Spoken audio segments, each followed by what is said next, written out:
நீ இப்படியே போனாய் என்றால் என்னோடு சென்னைக்கு வா, என் வாகனத்தில் உட்கார்ந்துக்க. நான் என் வீட்டில இருந்து அலுவலகத்துக்கு போற வரைக்கும் என்னோட வா. வரும்போது எத்தனை நிறுத்தத்துல நான் நிக்கிறேன்னு பாரு. எல்லா நிறுத்தத்திலையும் கையேந்தி பிச்சை எடுக்கிறவன் யாருன்னு பாரு. அவ்வளவும் இந்திக்காரன். இதுல இருந்து என்ன தெரியுது? ஏன் வந்தான்? பிச்சை எடுப்பதையும் ஒரு தொழிலாக மாற்றி கொண்டாந்து இறக்கி அதுக்கு ஒரு முகவர், இந்த பகுதி அவனுக்கு, இந்த பகுதி அவனுக்கு. கை குழந்தையோட பார்க்கும்போது பதறும். எப்ப பார்த்தாலும் இந்த குழந்தை படுத்தே தான் இருக்கும். அப்ப என்ன கொடுத்துருக்க? எந்திரிக்காது, அழாது, அப்படியே தூங்கிட்டே இருக்கும். பாவம் போல கையேந்திக்கிட்டே இருப்பாங்க பெண்கள். சரி, நம்ம வழி இல்லாம காசு கொடுத்துட்டே இருப்போம். இதுல இருந்து நீ ஒன்றை தெரிந்துக்க, இனி உனக்கு பிச்சை எடுக்கிற வேலை கூட இருக்காது இந்த நாட்டில்.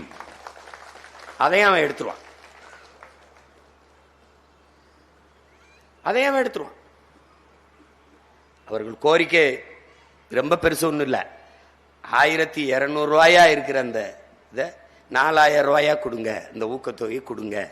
60 வயசுக்குள்ள இருந்து விசைத்தறி ஒரு கைத்தறி தொழிலாளி இறந்து போனால், நெசவாளர் இறந்துட்டா, அவனுக்கு 2 லட்சம் ரூபாய் இழப்பு. 2 லட்சம் ரூபாய் ரொம்ப ரொம்ப. கள்ளச்சாராயம் குடிச்சு செத்தவனுக்கே 10 லட்சம் கொடுக்கும் போது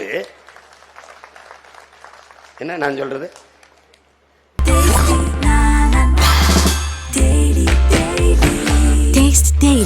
Taste the Daily.